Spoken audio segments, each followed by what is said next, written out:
Maraming salagubang, mas maliliit, ang nagtipon sa paligid ng Night Beetle. Pinakinggan ang tungkol sa kanya na pamunuan ng grupo at bantayan ang lugar mula sa labas, hindi akitin ng mga mensahero papasok. Malaki siya, kaya mahihirapan siyang pumasok sa storage. Kaya, ilang terror drones ang sasama sa kanya. Ipinakilala ang storage rack, iminungkahi niya na mabilis nilang ayusin ang lahat at bumalik. Ang werewolf ay sumugod sa gabi nang sabihin niya na kung handa na ang lahat, maaari na silang pumunta. Mga yabag ang narinig sa madilim na koridor. Itinaas ni G ang kanyang ulo at sinabi na salamat sa potion, hindi siya ginaw. Ngunit ang atmosfera dito ay nakakakilabot at mukhang matagal nang hindi ginagamit ang pasilidad. Naglakad siya sa likod ng ibang mga insekto, nag-aalala kung may natitira bang mga butong hindi nasira dito. Biglang, isang werewolf ang sumugod sa kanya mula sa likod, ngunit may tumama sa kanyang mukha. Isa sa mga terror drone ang pumalo sa werewolf, kaya nagulat ang bayani, at isa sa kanila ay panloob. Napabuntong hininga nakakita ng muffle. Sinabi niya na nakaligtas sana ang werewolf kung hindi lamang siya gumalaw. Umalangaw-ngaw ang mga tunog sa koridor. Tiningnan ni Hong ang lalaki, sinasabing maaari na silang pumunta, at pumayag siya. Pagdaan sa halimaw na nakahiga sa sahig, nagtaka rin siya kung may buo pa sa mga buto dahil may mga halimaw dito. Hinawakan ng bayani ang pinto nang mapansin na siya ay inaasar. Namumuno, nakita niya ang maayos na mga shelf at rack, kaya ang lahat ng mga kondisyon ng pag-iimbak para sa mga buto ay nasa pinakamataas na antas. Naglakad pasulong, nagtaka siya kung kailan ito lahat makokolekta, at sinabi ng ibon na maayos ang lahat. Mamaya, lumipad si Pterodon at dumaan sa gate. Kaya iniwan ang nagulat na Jiha, sina Hong at ang Beatles ay nagsimulang magsikap. Una, binuksan ng loro ang gate ng bodega, turret drone, at mabilis na nagsimulang gumalaw kasama ang mga kahon ng mga buto. Pinanood sila ng lalaki habang nagtatrabaho, naisip na mga 4 milyong uri ng mga buto ang naimbak dito, at magtatagal ito, gusto niyang tulungan sila, ngunit kung magsisimula siyang kumilos sa ganoong magulong kapaligiran, mababawasan lang nito ang kahusayan ng trabaho. Lumingon si Hong sa bayani ng imungkahi niyang iwanang bukas ang gate at lumabas sandali. Ang kanyang paa ay humakbang sa nyebe. Tumingin sa paligid si G at nagtaka kung wala ba talagang anuman sa paligid at baka natakpan at itinago ng lahat sa ilalim ng nyebe. Ngunit biglang sinabi ni Hong na malapit nang magwakas ang mundo ng mga tao. Naisip ng bayani na kung napansin ng magulang, mahirap ipaliwanag kung saan niya ito nakita.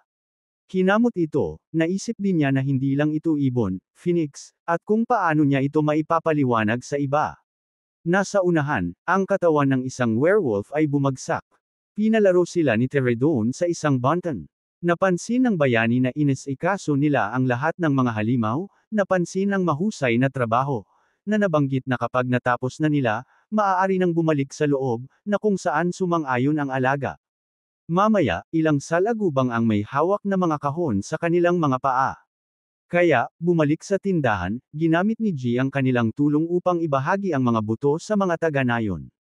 Inilabas ni Hyunak ang isang garapon, tinanggal ang kahon, na ibinigay sa kanya ng bayani. Mamaya, isang lalaki na may salamin ang nagbigay ng ulat.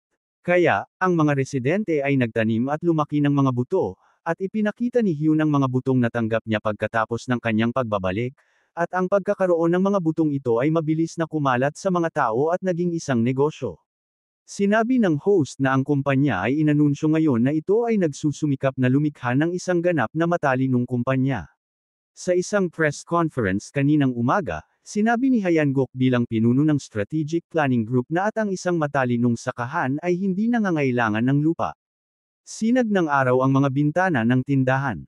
May humaplos kay BM na sinabing patok na patok ang trading platform. Hindi ko maintindihan kung bakit dahil ang palengke ay palengke ngunit progreso pa rin ito ng digital era.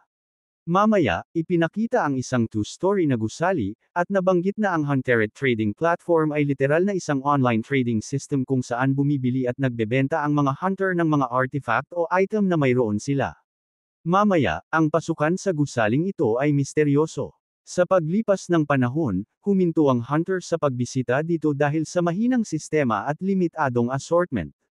Paglipad-lipad sa libro, sinabi ni G na ang site ay mukhang kaakit-akit na sa palagay niya ay magiging stock exchange o katulad nito sa lalong madaling panahon, at nais ni Sun Yung na ang sistemang ito ay maging mas perpekto, kung saan sinabi ng lalaki na sa kasong ito, hindi sila mamimili ng walang tigil.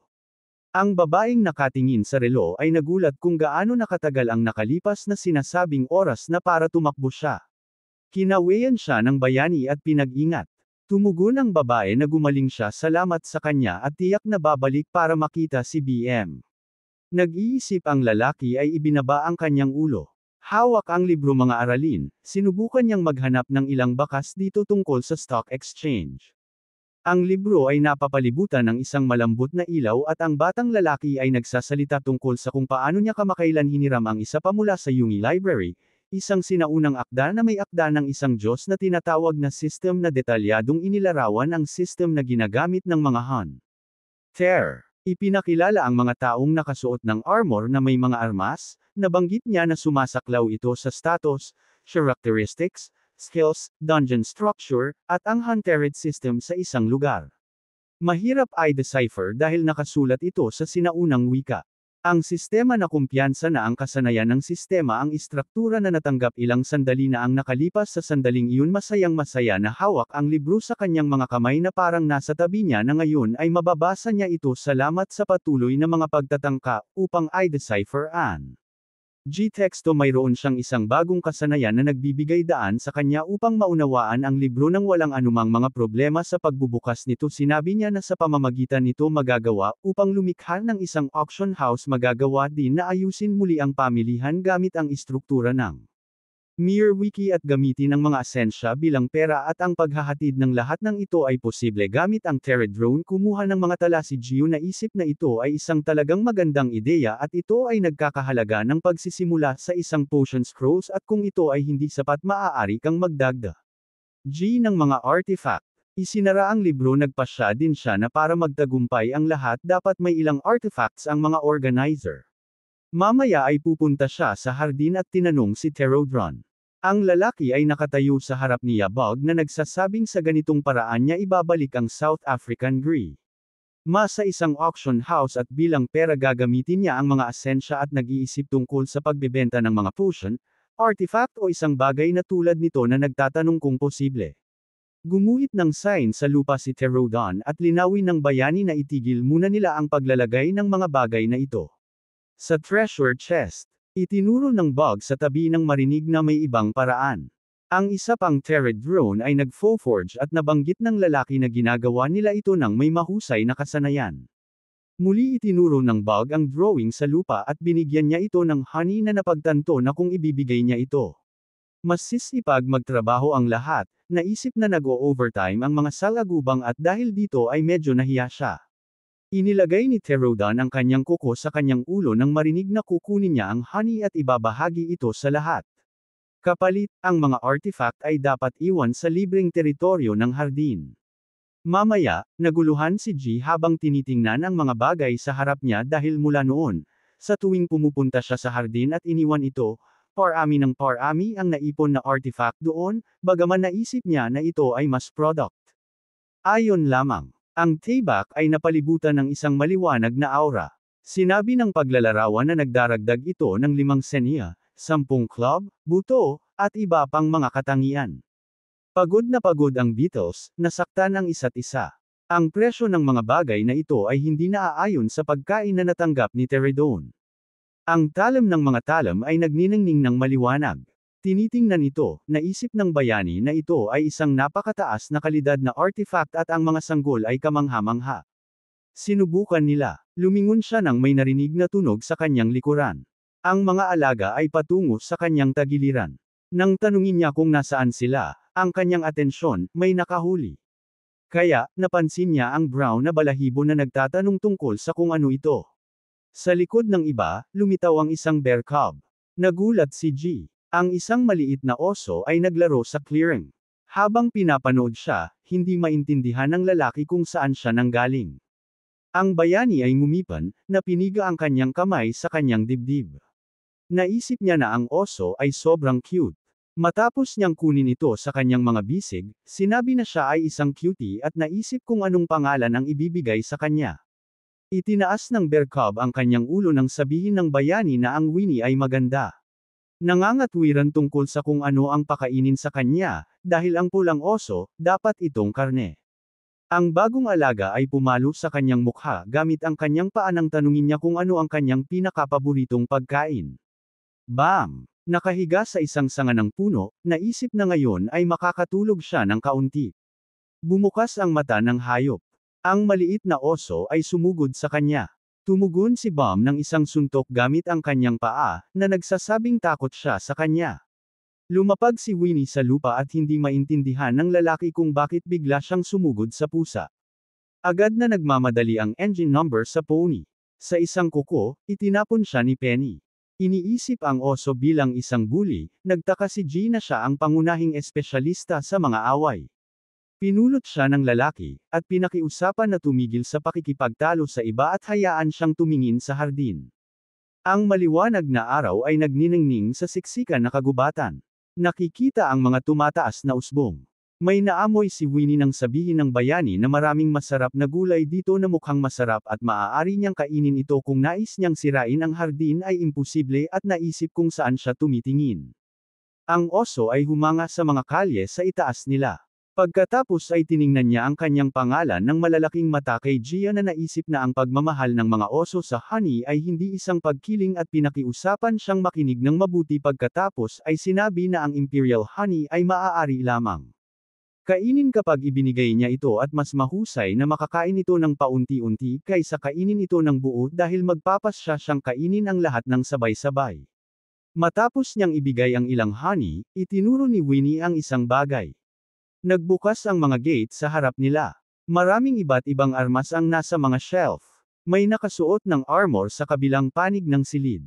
Tumingin sa paligid ang bayani na iniisip ang lahat ng mga tebak, palakol, sibat, armor, guwantes, at lahat ng iba pa.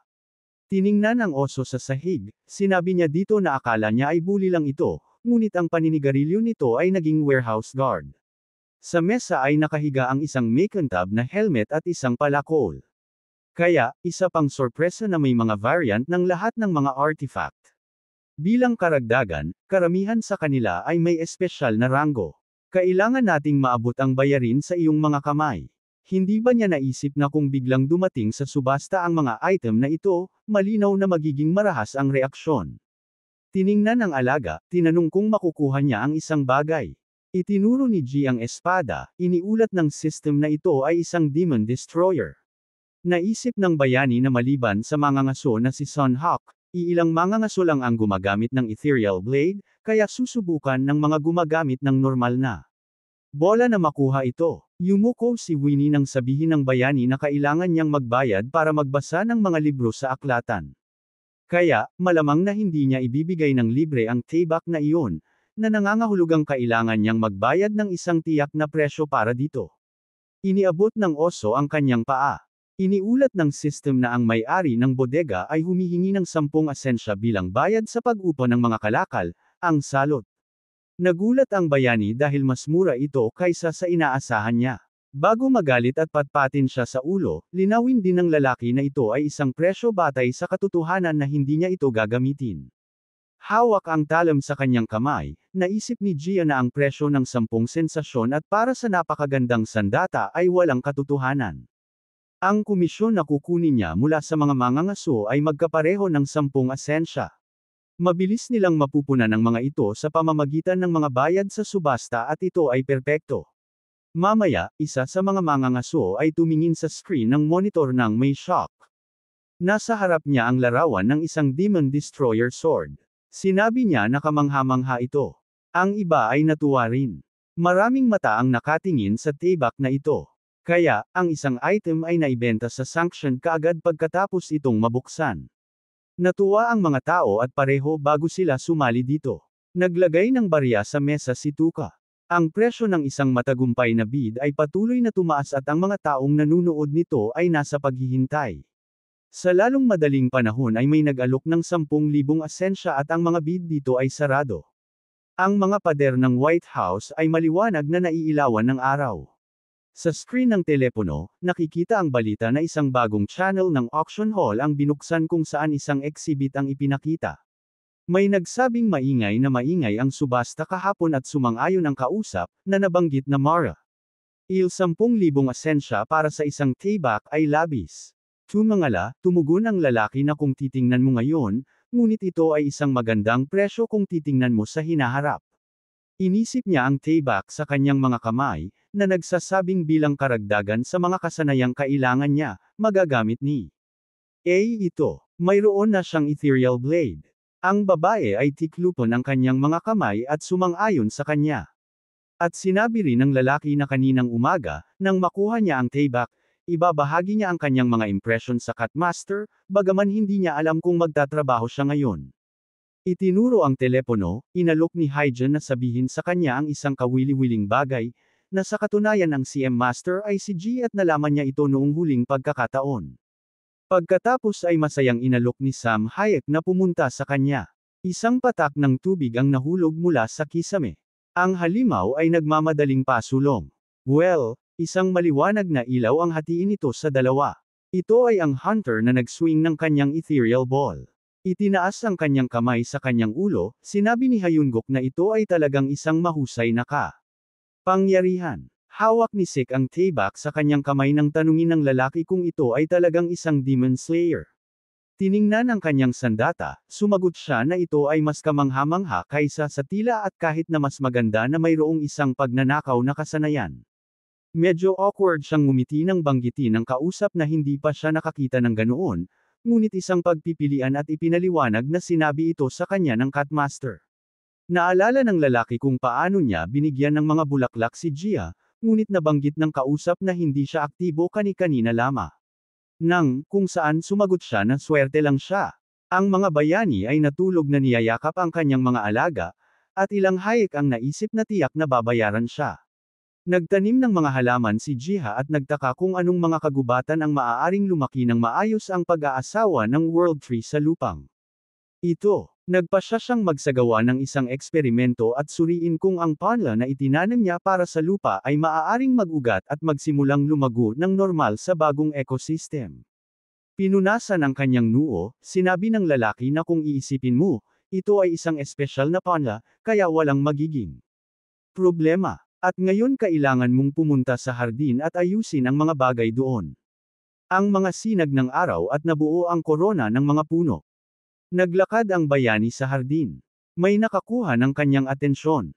Ang mga turret drone ay lumipad sa kanya na may mga kahon, at naisip niya na hindi nakakagulat na ngayon ay mas malamig kaysa sa dati dahil ang bilang ng mga salagubang sa hardin ay makabuluhang nabawasan.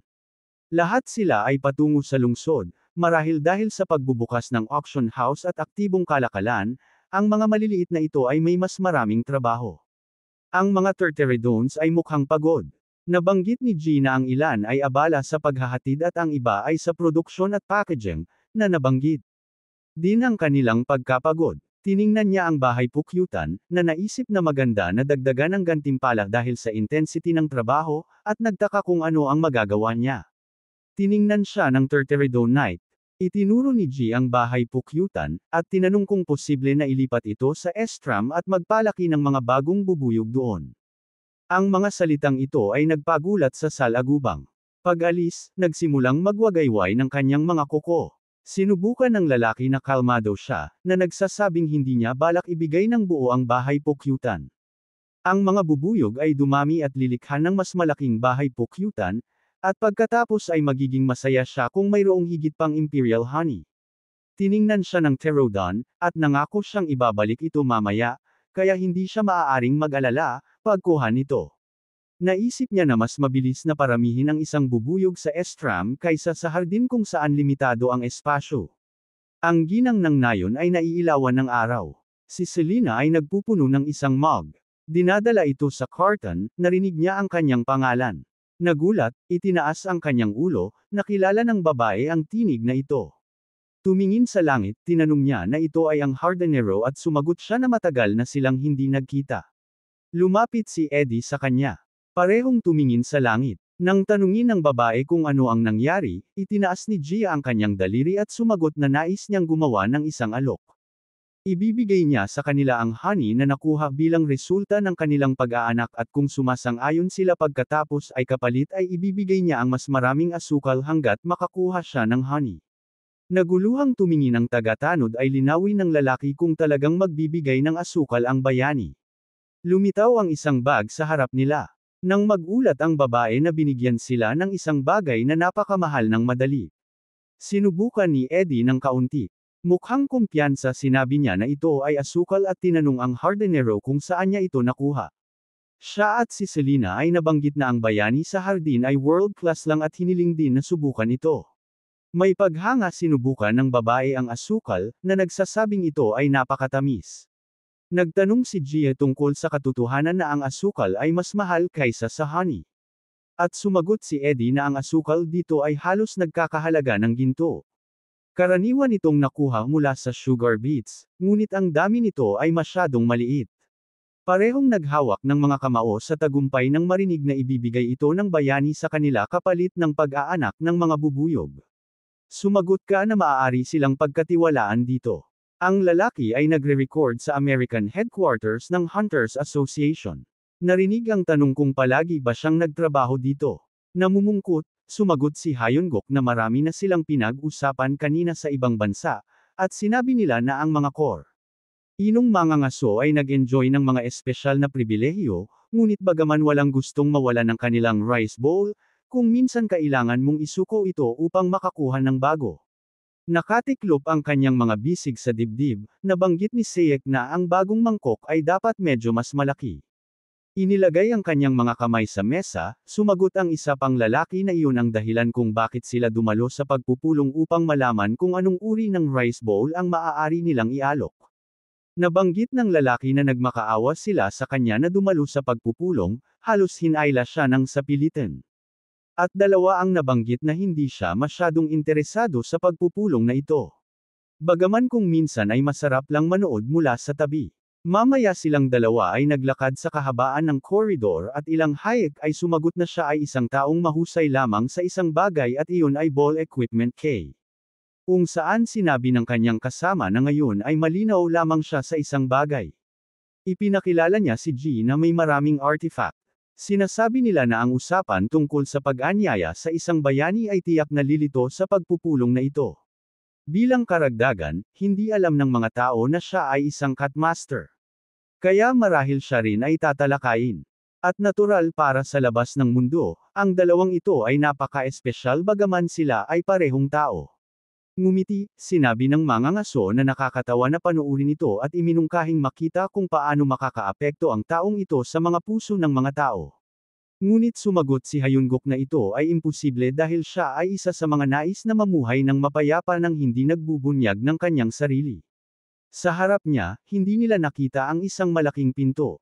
Sumang-ayon ang lalaki, na nagsasabing maghihintay sila at makikita. Tumingin palayo sa exit si Ashley, narinig ang tanong kung siya ba ang mamumuno sa pagpupulong ngayon, at sumagot na dumating na sila sa wakas. Ngumiti, tiningnan siya ni Sehak at sinabi na nais niyang maunawaan niya ang kanilang panig kung maaari at tinanong kung mahirap ito. Bahagyang ibinaba ang kanyang mga kilay, sumagot ang babae na kinakatawan niya ang Estados Unidos, ngunit hindi kumuha ng panig dahil ang makatarungang proseso ng NEP. Gosesayon ay kanyang layunin. Tiningnan siya, sumagot ang lalaki na umaasa siya na ganoon. Pag-upo sa mesa, narinig niya ang tanong kung talaga bang kailangang gawin ito at sumagot na marahil ito ay mabawasan ang bilang ng mga kaso kung saan sila ay diniscriminate bilang mga Koreanong mangangaso. Lumapit sa podium, sinabi ni Ashley na mula ngayon ay magsisimula siya ng isang pagpupulong sa kasunduan sa pagpapalitan ng mga mangangaso at una sa lahat iniulat kung ano ang dapat nilang bigyang pansin sa pagpupulong na ito. Tumingin sa hinaharap, naisip ni Hyun-guk kung paano ito tungkol sa pagpapalam sa lahat na magsalita, hindi pagputol at paggalang sa bawat isa, at hindi malinaw kung gaano katagal ang panuntunang ito. May hamampas ng kamay sa mesa, humingi ng isang tanong. Inilapit ng mga lalaki ang mikropono na nagsasabing humihingi sila ng kumpirmasyon na ang lahat ng kanilang sinasabi ay talagang nangyayari sa Korea at tinanong kung alam nila ang pagkakakilanlan ni Hunter Jiha at ang Cutmaster at din kung ang mga dungeon ba ay talagang pinapabuti. Isa sa mga naroon ay itinaas ang kanilang kamay nang ang lalaki sa tabi niya ay nagtaka kung totoo na nagbukas ng isang auction house at ang third drone ang humahawak ng paghahatid at tinanong niya kung bakit ito nangyayari lamang sa Korea kahit na totoo na ang mga Koreanong mangangaso ay may mga ESP. Siya na pakinabang. Ngumiti, sumagot si Hyungkook na totoo ito at tinanong kung totoo ang lahat ng kanilang sinabi. Sinagot ni Andrea gamit ang kanyang daliri sa mesa na wala siyang nakikitang punto sa pagsisinungaling o pagtatago ng anuman kapag alam na ng lahat. Pagkatapos ay nagtanong ang mga kausap tungkol sa katotohanan na nilayo ng Korea na harangin ang lahat ng impormasyon. Tiningnan silang mabuti, sumagot siya na ginawa rin ito ng Estados Unidos, at tinanong kung bakit itinago nila dito ang isang maliit na ether reactor. Ang lalaki, sa kabaligtaran, itinuro ito, na nililinaw na ang mga industriya ng pagmamanupaktura na nauugnay sa ether ay hindi naiiba sa impormasyon mula sa mundo ng mga mangangaso. Nakatiklop ang kanyang mga bisig, sinabi ng lalaki na sa asensya ito ay pareho dahil ang impormasyon ay gumampan ng ang pangunahing papel para sa mga bansa. Inisip niya ang isang bato na tumama sa isang halimaw sa dibdib. Sinasabi nila na itinago ng China ang pinakamataas na antas ng mga dungeon hanggang sa natuklasan nila ito sa panahon ng paglilinis. Parang napalibutan ng maliwanag na aura, sinabi ni Hayamak na mas kaunting mga tao ang nakakaalam ng gayong impormasyon, mas mabuti, at ang iba ay hindi ito tatanggi sa iyo. Ang isa pang lalaki ay hamampas ng kanyang kamay sa mesa, na nabanggit na ang lahat ng naruroon ay isang mangangaso. Pagluluwag ng kanyang kurbata, iminungkahi niya na i-drop nila ang magkabilang akusasyon ng pagtatago ng impormasyon dahil ang bawat isa sa kanila ay may lihim na nais itago. Ibinaba ng mga naruroon ang kanilang mga ulo, narinig na nais nilang malaman ang tungkol sa sistema ng kota dito at nais nil. Ang anyayahan ng pamahalaang Koreano ang isang tiyak na bilang ng mga mangangaso. Son Hak-ora, well, ay mas maliwanag nang sabihin niya na wala sila dito upang may pinta at hindi niya ito uulitin ng 2 beses, at tinanong kung ano ang ibibigay nila kung ang kanilang mga panukala ay tinanggap. Sinag ng araw ang pinakamataas na gusali. Ngumiti si Hyunsuk habang tinitingnan ang kanyang mga kasama na nagsasabing kamangha-mangha ito. Hindi siya makapaniwala na sa ganitong paraan mayroon na silang ngayon ng isang prototype ng isang maliit na ether reactor pati na rin ang 10 developer na nabang. Git na siya ay naging isang talento para sa negosasyon. Kung saan sumagot siya na ang pagpapabie sa kanila ay nangangahulugan ng pagpapabie sa Korea, kaya kailangan niyang subukan ang kanyang makakaya. Kinuha niya ang tasa. Ang kanyang mga kamay ay narinig na ang kapalit ay hindi magpapadala ng mga mangangaso sa pamamagitan ng eroplano bawat buwan at ito ay isang kapaki-pakinabang na opsyon. Well, nalungkot pa rin si Hyunsuk na sila lang ang nakinabang at wala nang nakuha si G. Sa mesa ay may mga dokumento na may kanyang larawan, nabanggit ni Son Hyuk na kahit anong ialok sa kanya, halos hindi niya ito tatanggapin. Dinampot ang mga dokumento, nabanggit pa rin ng kasama na ito ay medyo awkward.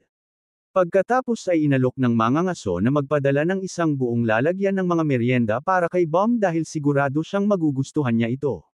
Mas masaya ang pagtingin sa mga dokumento, inalok din ni Hyunsuk na mag-set up ng isang lalagyan sa tabi ng kanyang tindahan at magbigay ng iba't ibang sangkap ng alchemical. Bilang karagdagan, ang isang bayad ay sisingilan mula sa bawat mangangaso na pumapasok sa bansa, at ang mga pondo ay mapupunta sa mga orphanage, at ang bahagi ay magagamit para sa personal na paggamit, jiha, kung nais niya.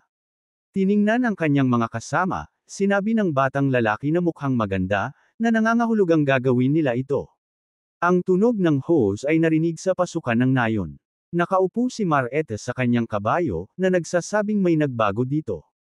Tumingin palayo ang babae, na inaasam ang babae sa kusina, naisip niya ang kanyang narinig, na ang kanilang mga problema sa pagkain ay mas seryoso, namumungkot, naisip niyang muli na may mali dito at narinig ang isang tanong, ano ang nagdala sa kanya dito? Nakatayo si Eddie sa harap niya at sumagot siya na hindi sila nawala ng kontak sa baron at sa mataas na pari. Kaya, narito siya para malaman kung ano ang nangyari, at tinanong kung may alam ba siya tungkol dito. Sumagot ang prinsipe na hindi niya alam dahil ang dalawang iyon ay umalis kasama ang mga sundalo, iniwan sila, at iyon lang ang masasabi niya. Tumingin palayo, inulit niya ang mga salita tungkol sa pag-alis kasama ang mga sundalo. May mga baka na nanginginain sa malapit. Tinanong ni Margaret kung iniwan nila sila doon. Sumagot ang kausap na ang mga taong iyon ay hindi kaibigan sa kanila kaya mahirap tuparin ang kanilang mga hinihingi. Naalala niya ang mga tumatakbong lalaki na nagsasabing sa huli ay hindi sila nagkasundo. Naghiwalay sila pagkatapos noon pinalayas nila ang mga baka humihingi ng paumanhin sa agrikultura. Napabuntong hininga, nabanggit ng babae na ang mga taong iyon ay hindi ang uri ng mga taong aalis lamang dahil mga hindi pagkakasundo. Nakapanguso si Eddie at inisip na tama siya, ngunit ayaw niyang sabihin dito na pinalayas sila sa lungsod, kaya kailangan nilang baguhin ang paksa. Sa pagpapatunog ng labi, sinagot niya na ito ay totoo. Tumangala si Margareta. May ilang terror drone na nagpakita sa harapan. Nakapanguso, nais niyang sabihin na imposible ito, ngunit tinanong ng prinsipe kung ano ang kanyang mga impression, sa pagkakita sa mga sundalo na isinugo ng Diyos upang tulungan sila. Nakatanggap ng isang salaginto sa bukid, naobserbahan na mayroong mga tumutulong sa agrikultura. Tinitigan ito, sinabi ni Margareta na ito ay kahanga-hanga. Naalala na nang umalis sa kaharian, sinabi ng prinsipe na hindi siya naniniwala sa Diyos. Ipinikit ni Eddie ang kanyang mga mata nang marinig ang tanong kung nilinlang niya siya noon at sinagot na siya ay nagpapakumbaba ngunit walang saysay pagdating dito at sasabihin niya ang lahat. Ang nayon ay isang banta, may matataas na pader. Sinabi niya na ito ay kanyang lupain at pumirma siya ng isang kasunduan sa Diyos. Kaya umaasa na ang babae ay hindi gagawan ng mga padalos-dalos na bagay. Tinitigan ang kausap, nilinaw niya kung ang mga tao ay nagkakaaway na ngayon sa kanila. Hindi, sinagot niya na sa pirasong ito ay pangangailangan. Ang kalye ay puno ng mga tao at sinabi niya na nais lamang niyang mamuhay ang lahat ng kanilang sariling buhay. Ang mga bata ay masayang naglalaro sa isa't isa. Kaya naobserbahan niya na sila ay mamumuhay sa kanilang sariling Margareta at tulad ng nais ng kanyang sarili. Nakatayo si Selena sa likod ng prinsipe at naririnig ang tanong ng batang babae na hindi na nila kailangan. At ang sagot ng prinsipe na sila ay nasa ilalim ng pangangalaga ng Diyos at na maaaring mahirap makipagtulungan sa mga tumatanggi sa kanilang pananampalataya. Tinitigan siya ni Margareta nang walang imek. Ibinaling niya ang kanyang pansin sa santo na nakatayo sa tabi niya. Napansin mo na suot niya ang unipormeng ito, naobserbahan na nangangahulugan ito na lubusan na siyang tumalikod sa kanila. Ngunit sinabi ni Selena na hindi pa siya tumalikod kaninuman at kung kinilala nila ang pananampalataya sa nilang Diyos, pretuhin niya nang may init ang sinumang tao. Ngunit narinig niya na imposible ito. Nakatayo si Margaret sa tabi ng kanyang hukbo, at pinag-uusapan ang kalokohan ng paghingi na kilalanin ng isang di umiiral na Diyos. Isang pagod na salaginto ang nakahiga sa lupa. Nagtaka si Selena na sinabi ito ng kanyang kausap kahit na nakita ito, ngunit sinagot niya na hindi niya alam kung paano nila ito inalagaan dahil walang ebidensya na ang salagintong ito ay isang tagapaglingkod ng Diyos. Itinaas ang kanyang kamay, sumang-ayon ang blonde na walang patunay, ngunit maaari niyang patunayan ang kanyang pagkakaroon. Tawa ng tawa si Margareta at ang mga mandirigma, na nagsasabing dapat subukan nila kung kaya nila. Ang nagniningning na araw ay nagniningning sa kagubatan. Idinagdag ng batang babae na kung umulan ngayon mula sa langit, aminin niya ang pagkakaroon ng Diyos na ito. Ginulat ng Terodan ang bayani mula sa shirt. Itinuro ng salaginto ang nayon. Nang tanungin ng lalaki, ano ang nais niyang ipakita doon? Napansin niya ang mga bagong tao, na nagsasabing hindi niya sila nakita dati at maaaring sila ay mula sa imperyo. Dumungaw at kanila iyon. Naisip ni G kung bakit bigla siyang dumating at nagtataka rin kung ano ang pinag-uusapan nila doon at hindi narinig ang salitang walang patunay. Nabuksan ang bibig niya sa pagkamangha sa pakikinig na kung umulan ngayon mula sa langit aminin niya ang pagkakaroon ng Diyos at nagtaka sa gayong pagnanais. May pandilig sa malapit at nagpasya ang lalaki na dapat itong gumana. Patak-patak na tubig ang bumagsak sa nayon. Pinatumba nito ang mga sundalo. Nagsimula silang humingi ng tulong. Nagulo si Margareta habang pinapanood, nagtataka na marahil ay mayroong Diyos, kahit na walang saysay. Tumingin si Eddie kay Selena nang sa digmaan ay humingi sila ng tulong sa komandante. Liwanag ang nakikita mula sa mga bintana ng mga bahay. Napadilat si Margareta. Bumangon mula sa kama, tinanong niya kung nasaan siya. Pagkatapos ay ibinaba ang kanyang ulo, tinanong kung ano ang nangyari, bakit siya nakahiga dito, at sa pag-ungol, sinabi niya na nawalan siya ng malay pagkatapos ng isang patak ng tubig na bumagsak sa kanya. Naalala ng batang babae ang tubig mula sa langit, at itinanong kung ano iyon. Tiningnan ni G nang may kumpiyansa ang nayon at sinabi ng kausap na ito ay ulan na sanhi ng Diyos. Takpan ang kanyang mukha gamit ang kanyang kamay, sumang-ayon ang komandante na talagang dumating ang ulan. Ngumingiti habang tinitingnan siya, sinabi ng santo na ngayon ay kailangan niyang sumali sa relihiyon at maniwala tulad ng ipinangako niya. Ang kanyang mga damit ay nakahiga sa mesa. Tinanong ni Mar kung talagang ginawa ito ng Diyos, ngunit sinagot niya na nakita niya ito ng kanyang sariling mga mata. Pagkatapos ay pumunta sa pinto, inanyayahan siya ni Selena at ipakikita niya ang mas nakakahimok na ebidensya. Pumasok sila sa isang malaking bulwagan at nang tanungin kung nasaan sila, sumagot ang santo na ito ang lugar kung saan siya karaniwang nananalangin. Lumuhod, humarap si Selena sa Panginoon ng Langit, at hiningi sa kanya na ipakita ang kanyang kapangyarihan upang batiin ang bagong apostol. Inilagay ang kanyang kamay sa kanyang sinturon, naisip ni Margareta na siya ay magiging isang tunay na Diyos. Isang malaking kamay ang umabot sa kanila. Nabigla, nabuksan ang bibig niya. Narinig na hindi ito ang hiniling niya, ngunit ito pa rin ang ebidensya na makakatulong sa kanya na maniwala. Humarap si Selena sa kanyang kausap, at sinabing umupo sa kanyang kamay dahil nais nilang ipakita sa kanya ang ang bagay. Ang araw ay nagniningning sa mga asol na bubong. Kinabukasan sa imperyo, may nagsabi doon na ang baron, ang mataas na pari, ay pumunta sa isang lugar mula sa nayon, ang puno ng kahoy ay medyo maunlad. Ibinaba ang kanyang ulo, sinabi ni Margareta na ito ay totoo, at naobserbahan ng kanyang kausap na hindi niya inakala na maririnig niya ang gayong ulat mula sa kanya, lalo na mula sa kanya. Sinabi ni Bolander, na nakapanguso, na ito ay isang kalokohan. Ngunit dahil kumpirmado niya ang lahat, nangangahulugan ito na hindi ito kasinungalingan at tinanong kung nakipag-usap na siya sa mga sundalo. Sumagot si Margareta na hindi pa. At pagkatapos ay naobserbahan niya na nangangahulugan ito na may pagkakataon pa upang ayusin ito. Bahagyang pagbukas ng kanyang bibig, naabala niya siya, na nagsasabing ang pagkakaroon ng Diyos ay hindi isang mahalagang isyu dahil para sa kanila ang kaayusan ay mahalaga at ang kaligtasan ng buhay ng garnisayon na ito. Nangiwi si Margareta, sa pagdinig na magkakaroon ng kaguluhan at kung simpleng sasabihin lang niya ng matapat sa lahat ang kanyang naranasan, kaya dapat siyang manatiling tahimik sa ngayon, na kung saan siya sumang-ayon. Mamaya, isinara ng kamay ang libro. Humilig siya dito, humingi ng tawad at pagtanggap sa kawalan ng paniniwala na nabuhay sa kanya sa lahat ng oras na ito. Ang mga dokumento na may larawan ni Jiha ay hindi nakakahiya sa mesa.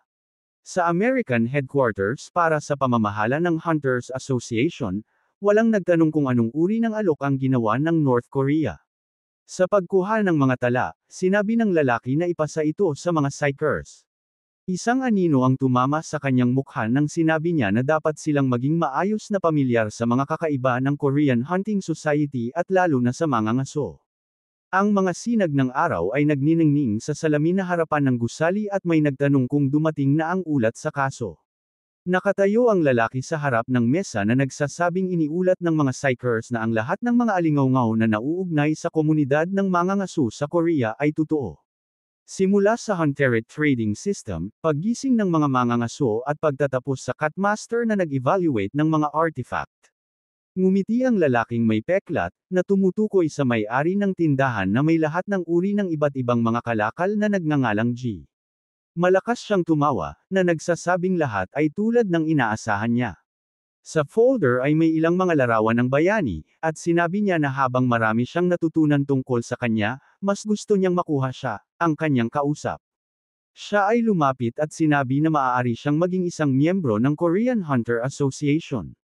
Na titigan ng kausap, ang lalaking may peklat ay iminungkahi na mas mahusay niyang isipin ang mga pakinabang ng kanyang pagdating sa Estados Unidos at ang pinsala at kung matatalo sila sa Korea.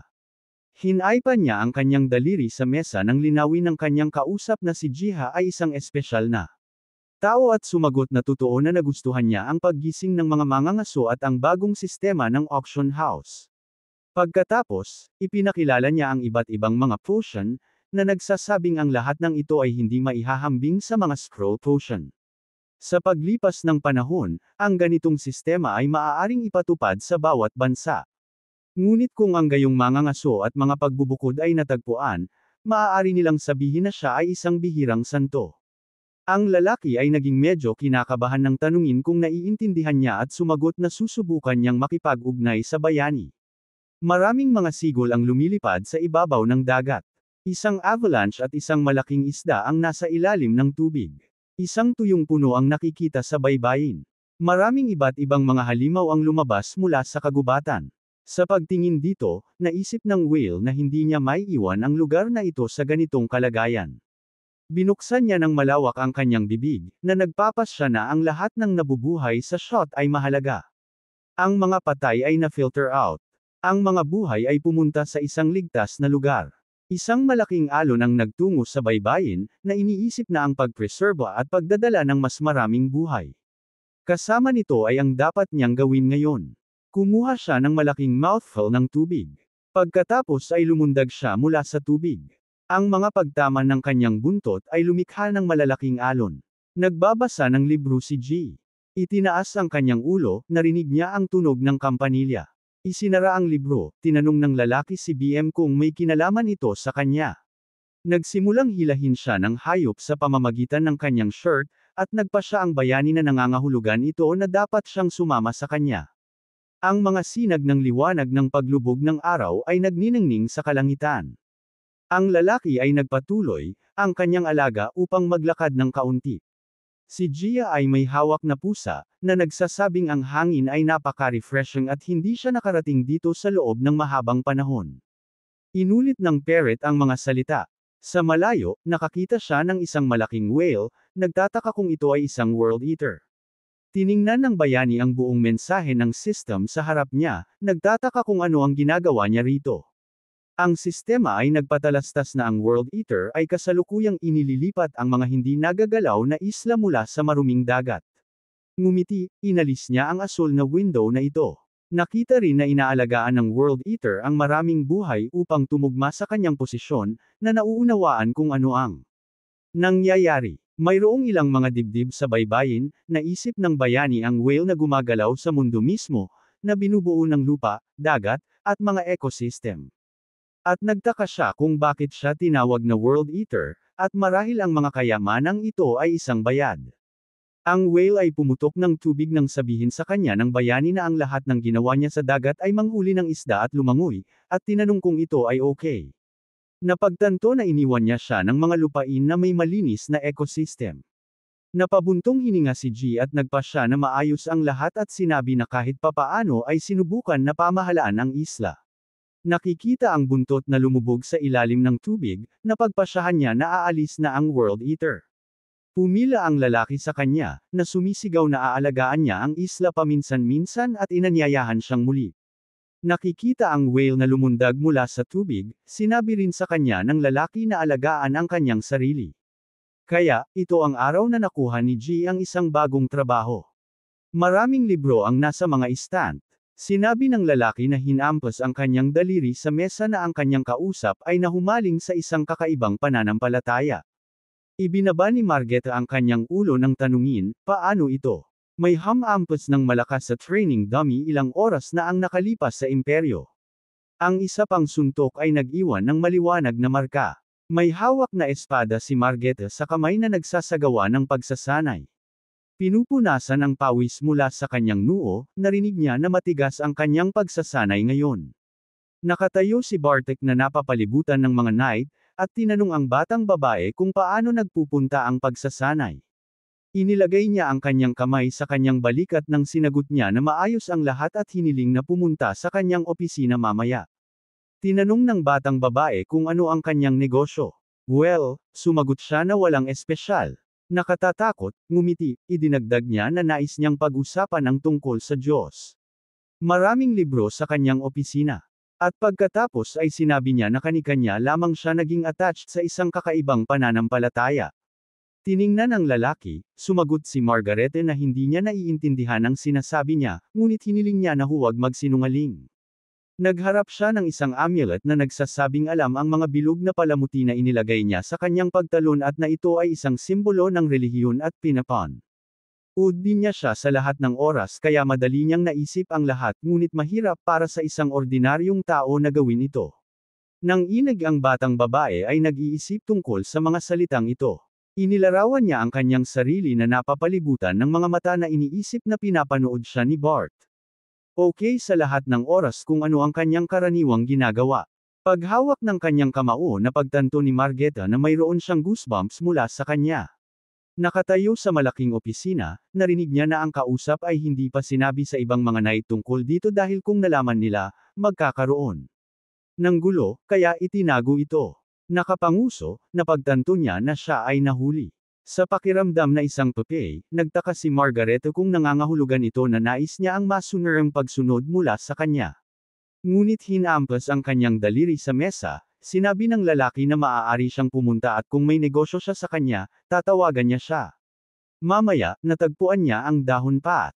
Ilang araw ang nakalipas, mabigat na nagbuntong hininga ang batang babae at sinabi na nakaupo siya sa likod niya sa ng ilang araw mula noon at naisip na hindi pa siya nakaranas ng mga ganitong sitwasyon dati, ngunit may bagay na tiyak na nagbago at kailangan niyang mag-ingat para sa isang habang.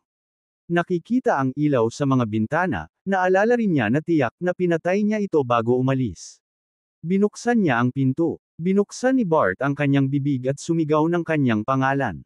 Nangiwi si Margareta at inilagay ang kanyang mga kamay sa likod ng kanyang likod, na nagagalit na siya ay nagpapakita ngayon sa kanyang bahay sa kanyang sariling kagustuhan. Tinitigan siya, naobserbahan ng lalaki na bumalik siya sa bahay kani-kanya lamang. Labis na nagulat, sumagot ang batang babae na ang kanyang pagsasanay ay medyo nahila at nais malaman kung ano ang ginagawa niya sa kanyang bahay sa ganitong oras, ngunit nanginginig siya sa nakita. May hawak na libro sa kanyang kamay, sinabi ni Bart na mayroon ding malinaw na ebidensya na ang kurtina, ang hari ng imperyo, ay naglakas loob na yumuko, naniniwala ako sa Diyos. Nabigla, narinig niya ang tanong kung nagustuhan niya ang maluwag na pamumuhay. Ang Diyos ay napuno ng nakakatawang mito na nilikha niya ang ilang mga species ng tribo at may mga pakikipag-ugnayan sa ilang mga kababaihan. Napansin niya ang kuko sa pagitan ng mga pahina, na iniisip na marahil dapat niyang basahin ito. Narinig ni Emma ang pangungutya ng sabihin ng interlocutor na ito ay isang totoong love story sa pagitan ng pagkakatawang tao ng Diyos at ng Silverbird at din na ang mga may pakpak na species ay napakaganda. Iniunat ang kanyang kamay pasulong, nagpasya siya na hindi na ito maaaring maging. Ngunit sa harap niya ay tumawid ng mga armas na may tanong kung paano siya naglakas loob. Sinabi ng knight ng harapan na siya ay arestuhin at magalang. Sa pagtingin sa kanya, narinig ni Margaret na ito ay mapanganib at walang ingat dahil naiintindihan niya kung sino ang dapat maging tapat sa imperyo ng higit sa sinuman. At kumuha siya ng isang sumpa hindi aminin na ang kanilang imperyo ay ipinanganak upang mamuno sa kontinente at hindi Diyos. Ang sundalo na nakatayo sa likod nila, sinabi ni Bartak na ito ang dahilan kung bakit ang batang babae ay nakasali sa knightly order, at sumang-ayon siya sa kanya. Bahagyang nakapanguso, tinanong din niya kung nakalimutan niya ang sumpa na ibinigay ng kanyang kamahalan, na tinawag itong maikli ang Ninjin, at marahil si Bolander ay nagkamali sa pagpili ng isang tao. Inilarawan ni Margareta ang mga taon ng lalaking ito, narinig na pinalaki niya siya mula pagkabata, ngunit tila siya ay pumili ng maling usbong. Sa puntong ito, galit na tiningnan ng interlocutor, lumapit sa kanya. Ngumiti ng nerbiyos si Bartok, sa pagdinig sa tanong kung ano ang gusto niya. Sinagot ko na dapat siyang pumunta sa kanya tuwing gabi at gagawin niyang muling isaalang-alang ang kanyang mga pananaw. Maraming tao ang nakikita sa mga kalye ng lungsod. Ipinikit ang kanyang mga mata, sinabi ni Bolander kay Margeta na ayaw niyang pilitin siyang pumunta sa lalaking iyon. Naguluhan ang batang babae sa kanyang kausap nang sabihin niya na nais niyang malaman kung bakit dinala niya ang medalyon na iyon. Sa kanya, ngayon ay hindi ang oras para doon. Kailangan nila siya upang ipack ang kanyang mga bagay sa ngayon. Ihahanda niya ang natitira. Inilagay ng lalaki ang kanyang kamay sa aking pisngi na nagsasabing pinalaki niya siya mula noong bata siya at sa isang kompromiso at matapat na pagkatao. Inaasahan niya na isang araw ay makakakuha siya ng problema. Ngunit hindi niya inaasahan na sa oras na ito at sa ganitong paraan. Lumayo siya at nagpas siyang mas mabuti para sa kanya na tumakbo. Sa anumang kaso, kailangan ni Bardock at ang kanyang tulong. Kaya hindi niya gagawin ang anumang bagay sa kanya. Ngunit ang batang babae na sumabog ay nagsabi na mas mabuti na lamang na ilagay sa sitwasyon. At pagkatapos ay tinanong siya ng kanyang ama kung gusto niya iyon. Ngumigit-ngit ang kanyang mga ngipin, tinanong niya siya kung sigurado siya na maaari niyang tanggapin siya bilang kanyang asawa dahil kahit na siya ay itinuturing na isang asawa, halata na siya ay ituturing bilang isang karaniwang tao o isang kalaguyo. Nangiwi si Margareta, sa pagdinig na ang kausap ay hindi nais na makita ito. Inilagay ni Bolander ang punyal at ang bag sa mesa, at sinabing maghanda na siya. Kung umakyat siya sa bakod, ang kanyang mga tao ay magbubulag-bulagan dito. At din sa kasanayan ng mga Knight of the Sun, hindi nila siya mahuhuli. Dapat niyang iwanan ito at pumunta sa lugar kung saan siya naniniwala sa isang himala. May luhas sa kanyang mga mata, naisip ng batang babae na balang araw ay makakakuha siya ng lakas at babalik. Na-imagined ang sinister na mukha, nagpa siya din si Bart na isang araw papatayin niya siya gamit ang kanyang sariling mga kamay. Napansin ng isa sa mga knight ang isang bagay sa unahan.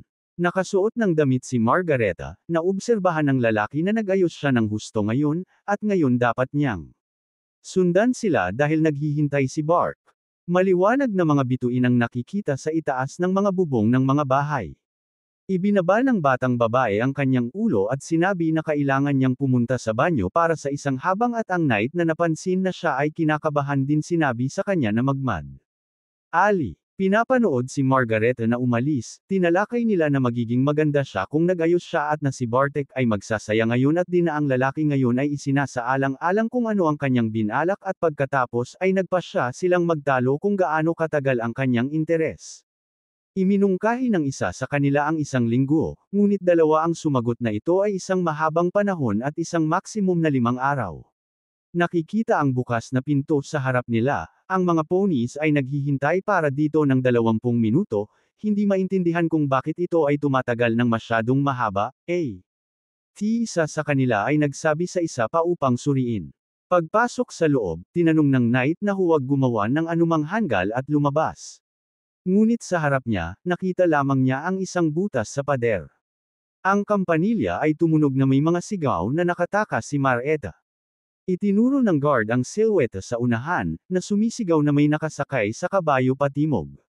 Umakyat si Bart sa kanyang kabayo, at sinabi sa mga sundalo na habulin siya at na personal niya gantimpalaan ang sinumang nahuli sa kanya. Sumakay pasulong, idinagdag niya na dapat nilang subukang mahuli siya ng hindi masyadong nasasaktan at pilitin siyang lumuhad sa harap niya. Tumingin sa likuran niya si Margareta. Maraming tao ang nagtungo sa pagtugis sa kanya. Nakita niya si Bart na namumuno sa hukbo, na iniisip na kung wala siyang gagawin, mahuhuli siya. At kung dapat ay tumungo kaagad siya sa kagubatan, dahil hindi ito magiging madali kung nakatagpo siya ng isang halimaw doon, ngunit kung patuloy siyang gaganap sa bukid, tiyak na mahuhuli siya dahil kanyang kabayo ay mas maliit at mas mahina kaysa sa mga Knight of the Sun. Ang kamay ng lalaki ay umaabot na sa kanya nang iniisip niya kung ano ang darating. Ngunit sa pagitan nila, tumama ang kidlat. Si Bart, na nahulog sa lupa, ay hindi maintindihan kung saan nagmula ang kidlat. Kung malinaw ang langit, isang unicorn ang tumakbo sa harap niya. Pinapanood ni G ang panloloko ng Terred drone, iniisip kung ano ang isinusulat nila, at tila abala sila. Gayunpaman, tiningnan ng lalaki ang mga talaan. Nabuksan ng bayani ang kanyang bibig sa pagkamangha, at itinanong, totoo ba? Hinablot ang mga tala, nabasa niya na pinagtanong ni Bart si Margareta sa tulong ni Bolander. Nakatakas siya at ngayon siya at ang mga Knight of the Sun ay hinahabol ang batang babae. Lumingon siya at sinabi na kung ito ay totoo pagkatapos ay isang problema. Kami ay nakahilig patungo sa mga bundok sinabi na hindi namin alam kung ano ang maaaring mangyari sa kanya at kung iiwan nila ang lahat. Bilang ay tinitingnan ng kagubatan na obserbahan niya na hindi siya makikita malapit sa nayon. Pagkatapos ay tiningnan niya ang Imperial City at kahit na may kaguluhan, hindi siya makikita. Ngunit nalaman niya na ang isang hukbo ay hinahabol si Margareta. Tiningnan ni Penny ang bayani nang sabihin niya na kailangan ang kanyang tulong nang hindi humihingi kay Margareta ng tulong. Isang gate ang binuksan sa harap ng alaga. Pagkalipas nito, siya ay naging isang malaking unicorn. Ang kidlat ay nagmula sa kanyang sungay. Ang isa sa kanila ay tumama sa lupa. Tumakbo si Pai sa kalangitan sa harap ng hukbo. Nakapanguso, hindi maintindihan ni Bart kung saan nagmula ang puting kabayo na ito. Ngayon sila ay pinaghiwalay ng isang kalaliman. At sinabi ng isa sa mga sundalo na isang malaking bitek sa lupa na nabuo mula sa kidlat, na hindi nila malampasan. Lumapit si Penny sa batang babae na nagtaka na ang kabayo na ito ay dumating upang kunin siya. Hinawakan ang kanyang muzzle, tinanong kung siya ay lumilipad para sa kanya. Pag-mount sa kanya, humingi ng tawad si Margareta. Di ako ay isang itim na kabayo, tumingin sa batang babae nang pasalamatan niya siya dahil hindi siya makakapunta dito nang wala siya at hiniling na bumalik. Sinaklo ni Margareta ang lalaki. Tulad ng isang maliwanag na sinag, sila ay nagmamadali sa kalangitan at ang lalaki ay sumumpo lamang. Napapalibutan ng isang maliwanag na aura, ang kabayo ay nagmamadali pasulong. Nagulat, hindi inakala ni Margareta na ang mundo ay napakaliit, hindi sumuko, tinanong ang kanyang sarili, sa anong bilis kami gaganap? Isang nayon ang lumitaw sa ibaba nila. Tumingin ang batang babae sa unahan, hindi naniniwala na inayos ng Diyos ang lahat ng ito. At may nagsabi na ang night na narito noong isang araw ay dumating. Si Anna ay malabo na may bahagyang nakikita mga tao sa harap niya na pinag-uusapan ang pagtawag sa prinsipe. Nagmamadaling pumunta si Eddie sa kanya nang siya ay nahulog mula sa kabayo. Itinaas ni G ang isang daliri na nagpapadala ng system na hinimok sa pamamagitan ng katotohanan na nanumpa si Margareta ng katapatan na sinasabi na siya ay natutuwa na siya ay ligtas na maabot ang nayon, iniisip na ang huling bagay na naisip niya ay Diyos. Ang batang babae ay nakahiga sa kama nang nagpasya ang bayani na mula ngayon ay kailangan niyang tingnan siya. Ang pag-clatter ng hooves ay narinig. Pinagpanggap ng batang lalaki si Pai na tinanong kung siya ay gutom at nag-aalok sa kanya ng ilang pagkain. May hawak na carrot sa harap niya, naisip niya na bagaman ito ay hindi inaasahan, nagawa niyang magaling na alagaan ang nayon at ngayon kailangan niyang maghanda upang pumunta sa isang tiyak na lugar. Mamaya tiningnan niya ang kanyang relo, na nagsasabing may oras pa. Paglalakad sa kalye, idinagdag niya na kung pupunta siya ngayon, maaabot niya ang lugar ng hindi nagmamadali. Sa pagtingin sa kalangitan, nagtaka rin siya kung anong uri ng sistema ng edukasyon ang kanilang pinili. Ang maliwanag na araw ay nagniningning sa mga pader ng Hunter Academy. Si Sunghak ay nakikipaglaban sa isang halimaw. Ang mga mag-aaral ay nakaupo sa kanilang mga desk. Tungkol sa kaligtasan ng mga tao, ang gobyerno ay lumikha ng Hunter Academy upang itaas ang mga batang gising. Ang mga lalaki ay may suot na sandata at naobserbahan na simula sa mababang ranggo na mangangaso hanggang sa pinakamataas. Ang layunin ay upang itaas ang mga batang mandirigma na may mas advanced na mga kakayahan. Ang mga mag-aaral ay nagsasanay sa sparring, at isa sa kanila ang naobserbahan na ang isa ay masyadong walang awa. Pinapanood silang magsanay ni G. Nakatayo sa tabi ng bintana, naisip niya na ang lahat ay mas simple kaysa sa inaasahan niya, at sa kasong ito, ang pagiging epektibo sa tunay na labanan ay lubos na mababawasan. Itinaas ng isa sa mga mag-aaral ang kanyang kamay, gustong sumagot.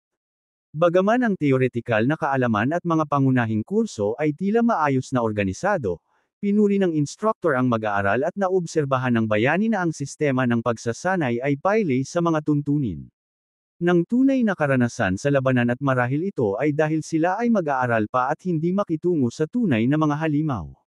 Sa pagtingin sa kanila ng Mataman, naisip din niya na mas ligtas na turuan sila ng ganito, ngunit hindi nila malalaman kung ano ang tunay na labanan.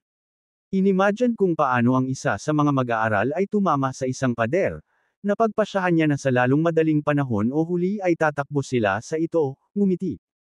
Ang lalaki na may hawak na mabigat na bola sa kanyang mga kamay ay nagsabi na ang isang pagbabago ay kailangan. Gayunpaman, ngumiti si G at nagpasya na kailangan niyang malaman kung may isang paraan upang mapabuti ang sistema. Lumingon siya nang lapitan siya ng isang tao na humihingi ng kanyang opinyon sa academy, at sumagot ang bayani na ito ay medyo maganda, at naisip niya na ang lahat ng mga pasilidad ay mahusay na nilagyan, mula sa mga silid-aralan hanggang sa lugar ng pagsasanay. Masaya niyang kinuyam ang kanyang kamao nang marinig niya ang pasasalamat sa kanya sa pag-anyaya sa kanya, at hindi niya alam ang lalaki na nagtrabaho dito.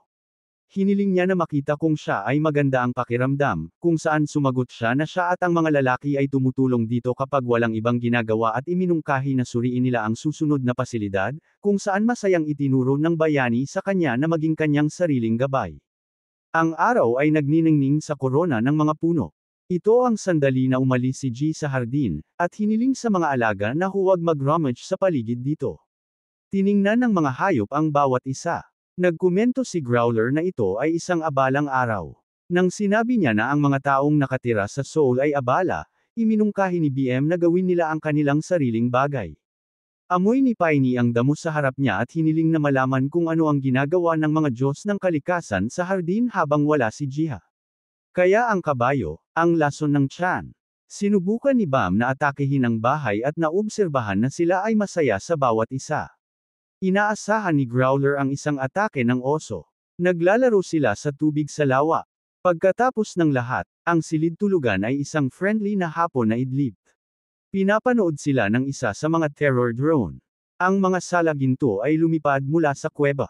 Ang isa sa kanila ay namumulot ng mga dahon sa tubig, nililinis ang lawa. Ang natitira ay pinutol ang mga dahon. Ang isa pang salaginto ay namumulot ng mga dahon, na nag-aalaga ng mga puno sa marami pang terror drone ang nagtungo ng mas malalim sa kuweba. Isang tunay na lungsod ang lumitaw sa harapan nila. Ito ang kanilang kaharian. Isa sa mga beetle ay nagpapanday ng sandata. Ang isa naman ay gumagawa ng puluhan nito. Masayang itinaas ng terror drone ang espada sa itaas ng kanyang ulo. Ang mga sanga ng puno ang kumuha nito. Isang maliwanag na aura ang pumulibot sa talim at lumitaw ang isang mensahe na isang kakaibang ranggo ng sandata ang nalikha. Kaya sila mismo ang gumagawa ng mga sandata sa kanilang kaharian. Sa tabi nila, isang beetle ang lumabas sa gate. Pinagtagpi-tagpi ang numerong 2 sa tablet. Isinulat ng Teredone ang 3. Kaya ang lahat ng pamamahala ng dungeon ay nasa kanila. Di nagtagal, naramdaman ng lahat ng beetle ang isang kaaya-ayang aroma na naghihintay ng honey pagkatapos ng isang abalang araw. Ibinigay ni Gia ang isang bag ng honey, na nagsasabing sila rin ay nagtrabaho ng mabuti ngayon, at ito ay honey na binili niya sa ibang bansa at inalok silang tikman ito. Masayang kinain ito ng mga beetles habang masaya ang bayani, at sinabing kumain pa sila. Habang nagbabrowse sa libro, ang lalaki ay naghahanap ng paraan upang mapabuti ang kahusayan sa pagsasanay ng mga mag-aaral ng akademya. Nakaupo sa lupa, natagpuan niya ang pamagat kung paano madaling maamo ang isang leon. Sa isa sa mga pahina ay isang mapa na nagsasabi kung paano bumuo ng isang mundo at nagtaka siya na nagawa niya ito. Patuloy na pinag-aaralan ang mga pahina ng libro, naisip niya na ito ay binabasa at lubos na naiib. Sa mundo na nakikita niya. At kung ang mundo na kanyang pinamumunuan ay isang malupit na realidad, ito ay isang paraan upang lumikha ng isang virtual na mundo at dalhin ito sa buhay. Tinitignan ng mabuti ang nilalaman, napansin niya na ang isa pang tampok ng pamamaraang ito ay ang kaluluwa laman.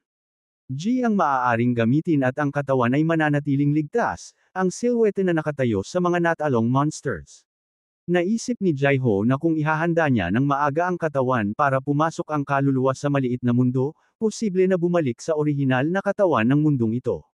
Matapos makakuha ng iba't ibang karanasan, humiga si Biam sa kanyang kondongan habang iniisip kung alam niya kung gagana ito. Ngunit kumuha ng isang dakot na lupa, nagpasya siyang subukang lumikha muna ng isang katawan. Sa kanyang mga kamay, nakakuha siya ng figure ng isang tao. Ang mga alaga ay nagtipon-tipon nang tanungin niya ang kanilang opinyon. May ilang mga figure sa lupa, at ipinaliwanag niya na may isang tao at isang halimaw. Ang mga hayop ay tumalikod lamang, tinanong ng bayani kung talagang napakasama ng lahat.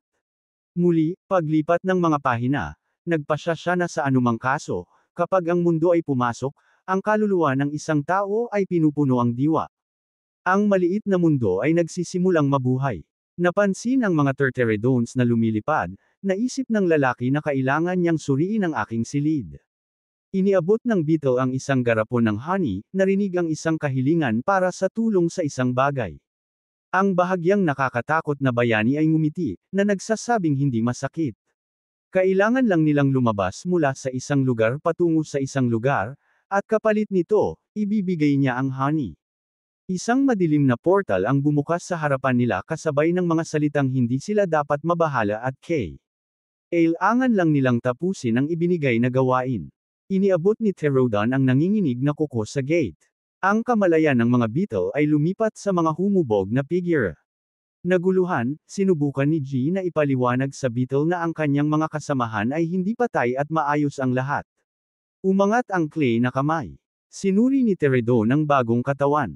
Nagtaka ang lalaki na talagang gumana ito at sa gayon ang tunay na katawan ay hindi magdusa sa anumang paraan, ngunit ang kaluluwa ay makakakuha ng napakalaking karanasan. Kinuha ng Longman ang patpat at nag-reason ang bayani kung posible bang magkaroon ng mga kasanayan o katangian sa tulong ng naturang karanasan.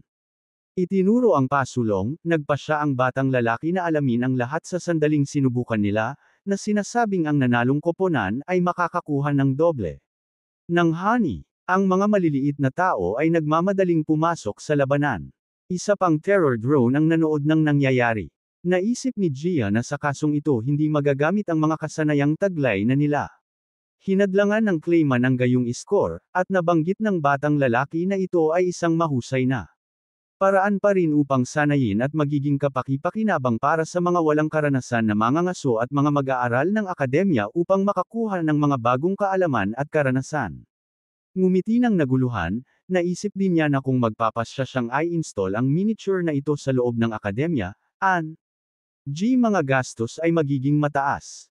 Ang clay na halimaw ay nakatayo sa ibabaw ng mga natalong tao, sinabi ng bayani na ang nanalong koponan ay natukoy. Nagtipon-tipon ang Teredon sa paligid ni G, na nagsabi sa kanila na silang lahat ay nagtrabaho ng mabuti. Ang ilan sa mga Beatles ay nagalak nang marinig ang tanong, masakit ba talaga? Napansin ng batang lalaki ang isang glow na lumilitaw sa malapit, nakakakita ng mensahe na ang mga gawain ng pagtalo sa kalabang koponan ay nakumpleto at ang maliit na mundo ay naibalik sa dating estado. Napagtanto na siya mismo ay bumabalik sa kanyang orihinal na estado, ang bagong mensahe ay nagpapahiwatig na ang kasanayan sa paglikha ng isang antas ng mundo ay nakuha pati na rin ang terror drone ng Crush Decisive Strike. Itinaas ng Beatles sa harapan niya ang kanyang kuko nang tanungin ng bayani kung sino sa kanila ang eksaktong nakatanggap nito. Ang kanyang kamay ay nagkaroon ng hugis ng isang talam. Masayang pinaninod ng lahat habang iniindayog niya ito. Habang nanunood na may ngiti, naisip ni G na bagaman nakatanggap din siya ng mga kasanayan, may isang bagay na mas mahalaga. Na-imagine niya ang isang malaking minur, na nangangatwiran na kung ang mga baguhan na mangangaso ay makikilala ang maliit na mundo na ito, masisiyahan sila at sa ganitong raan matututo sila kung paano lumaban sa mga dungeon at magkaroon ng mga pangunahing kasanayan sa labanan.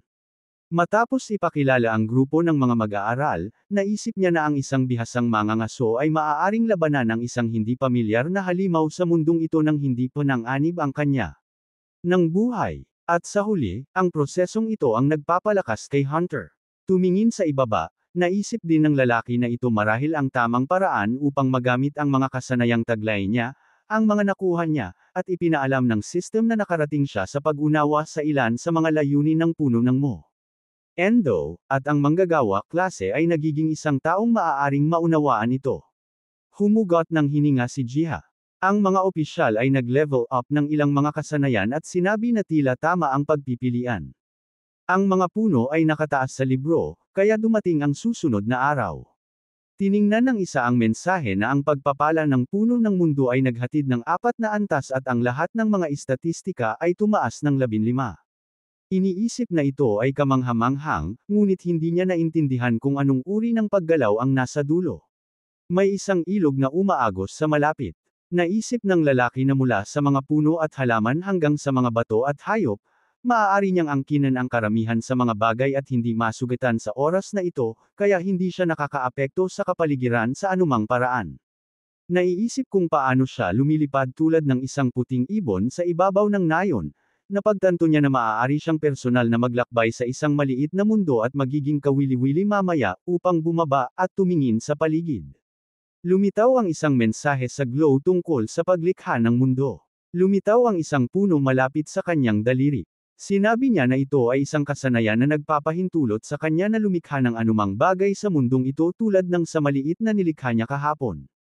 At sa pamamagitan ng paglikha ng iba't ibang mga kondisyon, maaari kang makakuha ng iba't ibang mga karanasan. Ngunit nangangailangan ito ng masyadong maraming diwa. Tumingin sa pahina ng libro, sinabi niya na kailangan niyang punan ang mga reserba nito. Pansinin, G. May nakakuha ng aking atensyon. Nakita niya ang isang imahe ng isang madilim na portal, na nabanggit na sa pamamagitan nito ay posible na magtakda ng isang bayad. Sa kasong ito magagawa niyang lumikha ng ilang mga gate sa pamamagitan ng pagtatakda ng isang bayad para sa mga ito at install ng isang gate ng libre sa akademya. Isinara ang libro, ibinubuod niya sa pagsasabi na nais niyang gawing available ito sa lahat. Ngunit may trabaho din siya. Lumitaw ang isang panulat sa kanyang kamay. Ang stroke nito ay nag-iwan ng maliwanag na marka at nagpasya si G na magsimula. Ang maliwanag na araw ay nag-ilaw sa mga dingding ng Korean Hunter Academy. May nag-akit ng atensyon ng lahat. Ngumiti ang lalaki at sinabi na sa isang buwan simula ngayon magsasalita sila tungkol sa kanilang mga karanasan sa mundo ng mangangaso.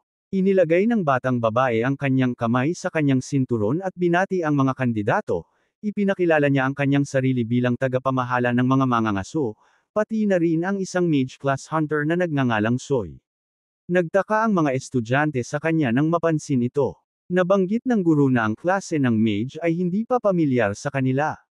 Ngumiti, inalis ang aking kamay, narinig ni Suhi na ito ay isang magandang pagkakataon upang malaman kung paano siya naangkop sa mga dungeon at matuto ng mga bagong kasanayan. At idinagdag na hindi niya masasabi sa kanila ang tungkol sa kanyang personal na buhay, ngunit sasabihin niya sa kanila ang isang bagay na tiyak na magiging interesado sila. Ang lalaking tumingin sa silid ay sinabi sa guro na ito ay napakahalaga at hiniling sa kanya na magmadali at lumabas sa labas. Ang lahat ay nakatayo malapit sa madilim na gate, pinag-uusapan kung paano ito binuksan sa akademya, tinanong ang guro kung anong uri ng dungeon ito, at hiniling sa kanya na suriin ng mabilis. Pinaikat-ikot ang kanyang kamay, hiniling ni Suhi sa kanya na kontrolin ang mga bata.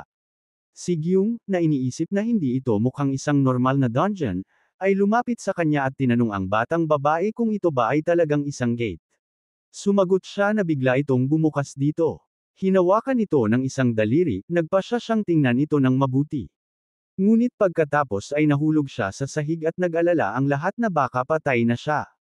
Tiningnan ng lalaki ang kanyang sarili, hindi maintindihan kung ano ang nangyayari sa kanyang katawan dahil mayroon na siyang kamanghamanghang mga kalamnan at na ang katawan na ito ay malamang nakabilang sa ang ganap na naiibang tao. Nakikita ang sandata sa kanyang sinturon, nabanggit niya na hindi ito ang kanyang karaniwang ginagamit. Ang mga mensahe ng pag-welcome sa tutorial ay lumitaw sa itaas ng kanyang ulo, na nagpapaliwanag na sa dungeon na ito, ang kagamitan ay tinutukoy depende sa klase at ayahan. At dahil ang kanyang kaluluwa lamang ang narito, hindi ito makakaapekto sa totoong buhay. At ang sistema ay nagbigay din ng isang gawain, hanapin at kunin ang 3 monsters na nagtatago sa gilid ng kagubatan. Kinuha ang espada, naisip niya na sa pagtingin sa paglalarawan at ang ibinigay na pangunahing kagamitan, ito ay perpekto para sa mga baguhan na mangangaso. At kung ito ay hindi nagbabanta sa buhay, maaari kang makipaglaban ng buong lakas ng walang takot sa pinsala. Lumitaw ang isang mapa sa harap niya at napansin niya na ang eksaktong lokasyon ng mga monsters ay malinaw na ipinahiwatig. Humakbang pasulong, naisip ng lalaki na ang dungeon na ito ay perpekto para magamit bilang isang training ground. Nakasimangot, naisip din niya na ang training dungeon ay mabuti at kailangan para sa mga mag-aaral ng akademya, ngunit hindi niya inakala na ito ay isang pagkakataon lamang. Maraming monsters ang lumitaw sa harap niya. Nang isipin niya na may sadyang nagbukas ng gate, ngunit hindi niya maintindihan kung sino ang gagawa ng ganoong bagay. Tiningnan siya ng mga monsters. Dinakma ang kanyang espada, nagpasya siyang galugarin muna ang lugar na ito. Mabilis niyang hinarap ang mga kaaway. Huminga ng malalim, sinabi niya na sinubukan niyang gamitin ang kanyang mga kasanayan para lang sigurado. Ngunit tulad ng sinabi niya, maaari lamang niyang gamitin ang mga pangunahing mga dito, na iniisip na ang kondisyong ito ay may katuturan kung ang Dungeon ay talagang ginawa para sa mga mag-aaral. Ipinagbigay alam ng system na ang dungeon ay na-clear at ang power strike skill ay natutunan. Tiningnan niya ang mensahe sa harap niya nang may pagkamangha, na nagsasabing tama ang pag-aaral dahil natutunan na niya ang kasanayan. Naiisip ang mga icon ng kasanayan na nahuhulog sa isang bunkan, nagtaka siya na ang dungeon ay nagbigay ng mga ito bilang isang gantimpala para sa pag-clear nito at ito ay simpleng kinakailangang gantimpala para sa mga mag-aaral ng akademya. Ngayon, isang mensahe ang lumitaw sa harap niya na nagtatanong kung nais niyang magpatuloy sa ikalawang yugto, na nagpapaliwanag na ito ay talagang isang training dungeon para sa mga nagsisimula sa literal na kahulugan. Sumagot sa mensaheng ito, nag-click siya ng hindi. Tumalon si Young sa kama. Napansin ng babae sa malapit na siya ay nagkamalay na nagsasabing bigla siyang nawalan ng malay at lahat ay nabahala.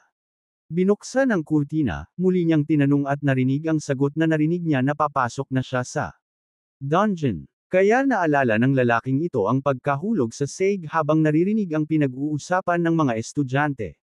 Ibinaba ang kanyang ulo, pinasalamatan niya siya sa kanyang tulong, ngunit kailangan na niyang umalis ngayon. Bagaman sumagot ang babae na mas mahusay na humiga muna. Dinakma ang hawakan ng pinto, sumagot siya na maayos siya. Bukod dito, dapat niyang ipaalam sa iba pang mga guro sa lalong madaling panahon tungkol sa kanyang nakita. Ang mga tao ay nagtipon-tipon sa paligid ng bagong gate, na nagsasabing ito ay magdudulot ng isang malaking pagbabagong buhay at paglago sa Korean hunting world sa hinaharap. Tulad ng inihula ni Gangbek, ang paglitaw ng gate sa akademya ay nagdulot ng isang malaking pagkabigla sa mga mangangaso. Sinabi ng batang babae na may sombrero na hindi ito nagbabanta sa buhay at tataas ang karanasan sa labanan. Ito ay hindi kapanipaniwala. Kumpirmado ng ibang tao na sinasabi na maaari kang makakuha ng isang bagong kasanayan depende sa kinalabasan ng labanan. Maraming tao ang nagsalita bilang suporta sa naturang programa sa pagsasanay. Namumungot ang lalaki sa kanyang kasamahan na nagsabing gayunpaman, sobra na bang gamitin ang dungeon na ito para lang sa mga mag-aaral ng akademya. Sinabi niya na sa katunayan ay walang gaanong pagkakaiba sa pagitan ng mga mag-aaral ng akademya at isang baguhan na mangangaso. Hindi ba ito malupit na diskriminasyon? Maraming tao ang nagsalita tungkol sa kawalang katarungan. Nakaupo si G sa harap ng monitor kasama ang kanyang mga alaga, na nagsasabing inaasahan niya ang mga ganitong reaksyon. Kailangan niyang mabilis na magtrabaho sa dungeon para sa mga baguhan na mangangaso at para sa mga mas may karanasan. Makalipas ang ilang araw, maingat na hinawakan ni Win ang kanyang sentido at sinigawan si Julian na dalhin agad ang mga miyembro ng guild sa Jihad General Store. Tumayo siya sa harap ng isang asul na portal, na nagsasabing may gate na bumukas dito. Sa Jihad General Store 30 minuto ang nakalipas, may isang lalaking may hawak na mga plato at hiniling sa babae na maghintay ng 1 minuto, magdadala siya ng inumin para sa kanya ngayon. Nakaupo sa mesa, naisip ni Win na bagsak kakain na lang sila ngayon at manood ng sine bukas. Mga asul na sparks ang lumitaw sa labas ng bintana. Isang madilim na portal ang lumitaw sa labas. Iniabot ng babae ang kanyang daliri sa system information ng training dungeon na idinisenyo upang paunlarin ang mga mangangaso. Ang kagamitan ay magkakaiba depende sa klase at mga tampok. Ito ay isang dungeon para sa pagpapabuti ng mga kasanayan. Wala silang anumang mga paghihigpit sa paggamit ng mga kasanayan dito. Nakatayo sa harap ng portal, sinigawan ng mga babae ang mga mangangaso na magdala ng mga kutsan. Mawawalan sila ng malay sa sandaling pumasok sila sa dungeon, walang dapat masaktan. Itinuro niya ang kanyang daliri sa daanan at tinawag ang iba. Ang mga bayani ay nakatayo sa isang mabuhanging lugar. Nagbago ang hitsura ni Wei Jin. Sinabi niya sa iba na kung iisipin mo ito, ang dungeon na ito ay hindi gaanong naiiba sa iba. May hawak na staff sa kanyang kamay, sinabi ng babae na tulad ng iniulat, ang lahat ay pumasok sa isang iba't ibang katawan at ito ay parabang isang sandata ay inisyo ayon sa klase. Ang nakakagulat lang ay nabasa niya na ang paggamit ng ether power ay tumaas ng 3 beses at ang pinsala mula sa flame attack ay tumaas din at mentally ipinagpatuloy na ang mga katangian ng sandata na ito ay hindi kapanipaniwala. Maingat na binabasa ang impormasyon sa window, naisip ng babae na tulad ng sinabi ni Hunter Young, ang mga mangangaso ng mas mababang antas ay bibigyan ng naaangkop na kagamitan. Nasa harap niya ang impormasyon tungkol sa pagtukoy ng mga puntos ng klase at katangian. Kailangan niyang magbigay ng 50 essences upang makakuha ng karanasan sa training dungeon. Payag ba siyang magbayad? Humiyaw ng hindi nasisiyahan ang babae. Bakit naman may mga asensya? Sinabihan siya ng mga miyembro ng guild na nakapaligid sa kanya na ang dungeon ay humingi ng 20 essences, ang ilan ay para sa 15. Naisip niya na hinihingi siya ng higit pa kaysa sa iba dahil siya ang pinuno ng guild. Ang isa sa mga miyembro ay tumayo sa harap niya at nagtanong kung hindi sila makakakuha ng isang bagay na mas kamangha-mangha kapalit ng pagbabayad sa kanya kung papasok sila. Sinabi ng babae na marahil siya ay tama, magbabayad sila at magpapatuloy.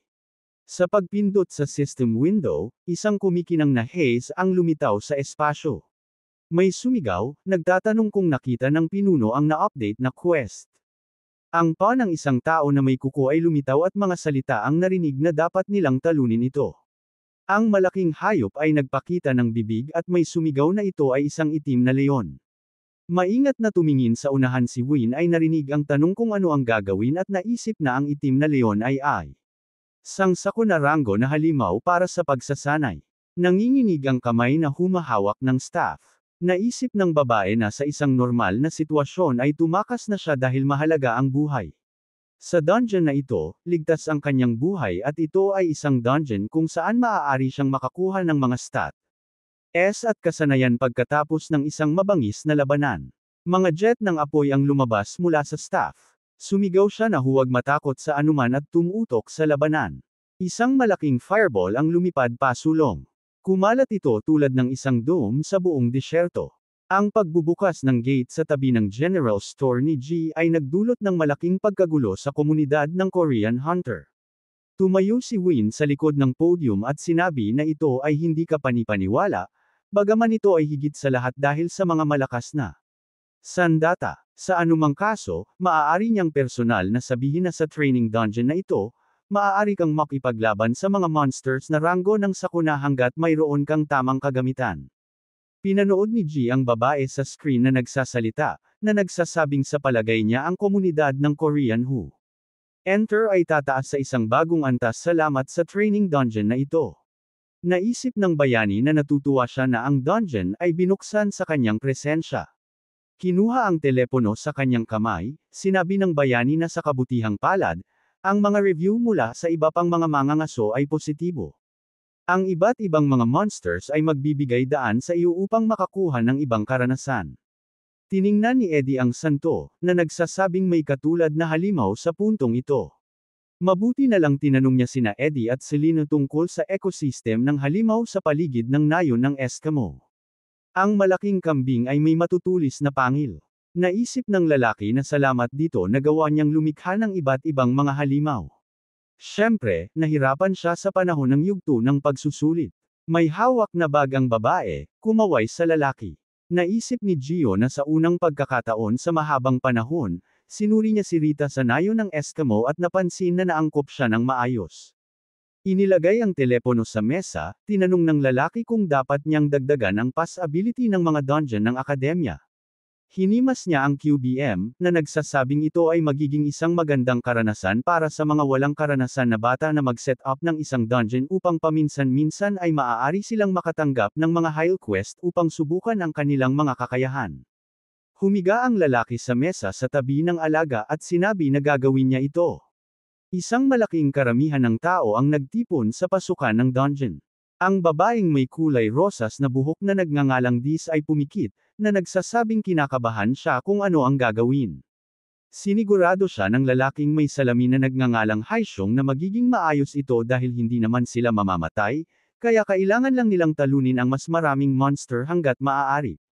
Lumapit si Sang Moon sa likuran nila at sinabi na dahil papasok sila sa mga dimensyong ito, magsese-T sila ng record doon muli. Tanong ng lalaki kung anong record.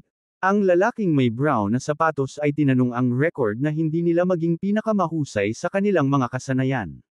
Ang babaeng nagngangalang Yumi ay nakatawid ng braso nang marinig ang tanong kung bakit hindi nila matalo ang dungeon. At ang mga low-level na monster ay parang mga mole, kaya tiyak na magagawa nila ito.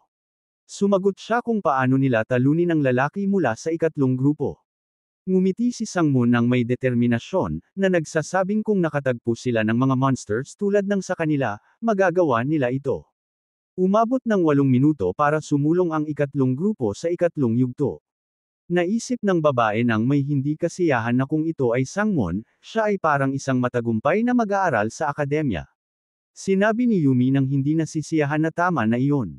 Hindi niya siya gusto. At ngayon ay turn na ng kanilang grupo. Lumitaw ang isang staff sa kamay ng bayani. Ang mga daliri ay humawak sa hawakan. Ang mga bayani na may nagbago na hitsura ay nakatayo na may hawak na kanilang mga sandata. May narinig na sigaw na nauna si Sangwon. Ang dalawa sa kanila ay sumusuporta. Tumakbo ang mga lalaki patungo sa Teredren, pinagpira-piraso ang laman. Mga pulang sinag ang lumitaw mula sa shell. Mabilis na mga spike ang lumipad mula sa kanila patungo sa mga bayani. Gamit ang three-sided strike, inilipat ni Hisong ang sibat. Bumukas ang bibig ng halimaw. Lumingon, sinabihan ni Yumi ang kanyang kaibigan na maghanda. Ang isang piraso ng shell ay nasira ng isang arrow. Sinabi ni Disol na hinawakan niya ito. Mag-ingat ang mga lalaki. Isang matalim na sinag ang nasugatan ang binti ng bayani. Ngumipit ng ngipin si Sangwon at mentally inulit na hindi masakit. Iniindayog niya ang kanyang pulse areas, na naisip na hindi niya nararamdaman ang sakit dito. Dito, kailangan lang niyang matuto mula sa kanyang mga pagkakamali at magpatuloy. Di nagtagal, ang mga bayani ay nakaupo malapit sa nakahandusay na katawan. May nagsabing mas madali ito kaysa inaasahan nila. Tinanong ng lalaki kung okay lang si Sangwon. Nasugatan lang siya. Sumagot siya na maayos ang lahat. Sinabi nila sa kanya na takot sila para sa kanya. Tumingin palayo ang kanyang mga kasamahan ng may determinasyon. Sinabi ni Hyung na ngayon ay natitira na lang ang ikatlong yugto. Ang halimaw na may matutulis ngipin ay may nagniningas na mata. Ito ay isang troll. Umungal ito, kumakalat ng pulang usok. Isang suntok ang nakagambala sa sigaw ng digmaan. Ang lalaki ay lumipad pabalik at inatake ni Yumi na nagsasabing sinalakay niya sila sa sandaling nakita niya siya. Ang katawan ng troll ay napapalibutan ng apoy. Nakatayo sa usok, patuloy siyang ngumisi at naisip ng babae, hindi ba iyon sapat? May hawak na nagniningas na staff sa kanyang kamay, naisip niya na makikita niya kung sino ang mananalo. Aatake siya hanggang sa gumana ito.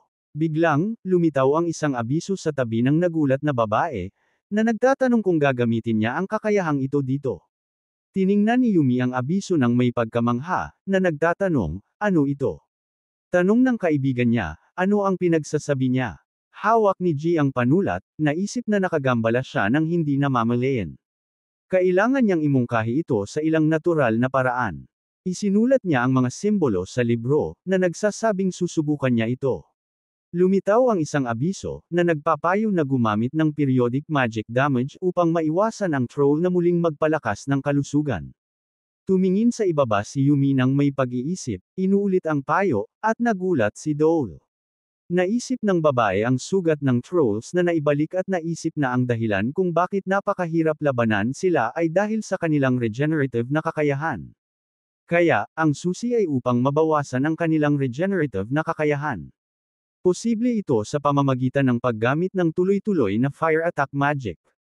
Hinawakan ni Hyung ang kamao ng halimaw, narinig ang isang sigaw na maaari siyang gumamit ng firewall. Huwag nila siyang hintiyeng makatakas. Iniabot ng babae ang kanyang nagniningas na mga daliri. Namumungot ang kilay, sumigaw siya na lumamon sa apoy ang kaaway. Isang malaking firewall ang pumulibot sa katawan ng halimaw. Ang troll na napalibutan ng mga apoy, sumigaw. Ang kalahati ng katawan nito ay sinunog. Maingat na nakita ng babae ang system window at nagtanong, tapos na ba iyon? Sinabi ng abiso na ang ikatlong yugto ay nakumpleto. Espesyal na pansin ang binigay sa mga nakamit ang mahusay na mga resulta. Makatatanggap sila ng asensya bilang gantimpala. Tumalon ang mga lalaki, masayang sumigaw na nagawa nila ito, kahit na nakatanggap ng asensya. Ito ang pinakamahusay na tala. Sa maliwanag na gusali, sinabi ni Suhi na hindi pa niya naririnig ang impormasyon na lumilitaw na ganito. Ang mga estudyante ay nakatayo sa tabi niya at inulit niya na sinasabi nila na na-clear din nila ang ikatlong palapag. Sumagot ang batang lalaki na oo, nakatanggap din sila ng isang asensya bilang gantimpala. Tiningnan siya ng babae na may ngiti na nagsasabing narinig niya kahit ang ikatlong grupo ay hindi nakatanggap ng asensya. Gumamit ba sila ng ilang espesyal na diskarte upang maklear ang yugto? Isinara ni Yumi ang kanyang mga mata na sumagot na sinunod nila ang payo na lumitaw sa information window, tinalo ang mga troll na may periodic magic damage, at nakatanggap ng asensya para dito. Tinitiklop ng babae ang kanyang mga palad ng may panlilinlang, na nagtatanong kung nais nilang umalis sa akademya dahil na-clear na nila ang ikatlong yugto. Sinabi ng guro na ito ay nasa kanyang kapangyarihan. Isinara ni Ono ang kanyang mga mata at sinabi na maayos ito, ngunit ang kapalit ay sasama rin sa kanila. Masayang nagpasalamat ang mga estudyante sa kanya. Ang mga kotse ay nagmamaneho sa kalsada. Mga salita ang narinig na pupunta sila sa lugar na iyon, isang tindahan sa ikapitong distrito. Huminto ang kotse malapit sa isang karamihan ng tao. Ipinikit ni Sangmoon ang kanyang mga kamao at sinabi na napakaraming tao dito. Narinig niya na ito ay isang banal na lugar para sa mga mangangaso. Mukhang totoo. Tinanong ni Yumi kung ito ba ang unang beses niyang makakita ng mataong lugar. Dapat na siyang tumigil sa pag-arte tulad ng isang probinsyano. Sinabi ni Simon na ito ay isang rank 3 dungeon. Ito ay lubhang naiiba sa nasa akademya. Iminungkahi niyang tumingin doon. May isang lalaking nakatayo sa tabi ng iba. May mga salita tungkol sa langit, na ito ang mangangaso. Narinig niya na siya ay isang arch-apostle. May mga tsismis na kung lumabas ang pangalawang klase, papalitan niya ang shield class sa isang banal na knight. Ipinakilala ng bayani ang isang lalaki na nakapatong ang mga palad sa panalangin at ipinaliwanag na ang isang apostol ay isang taong nag-aaral at nagpapalaganap ng mga doktrina ng Diyos na Ark. Ang mga mangangaso ay nag-aalangan sa una, ngunit ngayon ay nakikinig sila sa kanyang mga salita.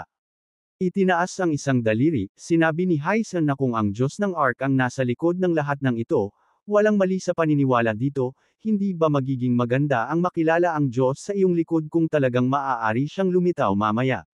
Sinabi ni Soy na tatanungin niya kung maaari silang pumunta, kaya huwag silang lumayo. Ang mga tao ay nakatayo malapit sa dungeon. Sumang-ayon ang mga bayani. Nakatayo sila sa tabi ng isang malaking puno. May nagsabi kung gaano ito kalaki. Sinabi ng brunette na ito ay lubos na naiiba sa mga larawan. Sa isang masigasig na hitsura, sinabi ni Sangmoon na hindi pa siya nakakita ng puno na malaki, at hiniling ni Yumi sa kanya na huwag itulak siya na may hindi nasisiyahang ekspresyon. Hinawakan ni Win ang kanyang dibdib at sinabi na masarap makilala siya. Yumuko sa babae, sinabi niya na narinig niya na na-clear nila ang training dungeon at pinuri sila. Kung magpapatuloy sila ng ganito, tiyak na magiging magagaling na mangangaso sila sa hinaharap. Nahihiya, iniipit ni Yumi ang kanyang mga daliri at pasasalamatan ang mga mangangaso ng may pagmamahal. Kumaway si Gio, binati ang mga batang lalaki, na nagsasabing siya ang may-ari ng tindahan.